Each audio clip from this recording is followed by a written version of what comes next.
দীর্ঘ অপেক্ষার অবসান ঘটালো দক্ষিণ আফ্রিকার মেয়েরা 2000, 2017 আর 2022 তিনবারই সেমিফাইনালে এসে থেমেছিল স্বপ্ন। অবশেষে 2025 নারী বিশ্বকাপের ফাইনালে জায়গা করে নিল তারা। গুয়াহাটির বর্ষাপাড়া স্টেডিয়ামে ইংল্যান্ডকে 125 রানে হারিয়েছে দক্ষিণ আফ্রিকা। এই জয়ে লরা উলভার্টদের মুখে এখন শুধুই স্বপ্ন পূরণের হাসি।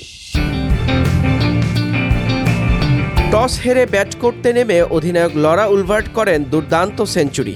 143 বলে 20 আর 4 ছক্কায় খেলেন অসাধারণ 169 রানের ইনিংস। তাজমিন ব্রিটস করেন 45, মারিজান ক্যাপ 42 আর ক্লো টাইরন অপরাজিত 33 রানে যোগ দেন দলের বড় সংগ্রহে। দক্ষিণ আফ্রিকা তোলে 7 উইকেটে 319 রান। ইংল্যান্ডের সফি এক্লেস্টন নিয়েছেন 4 উইকেট, দিয়েছেন 44 রান।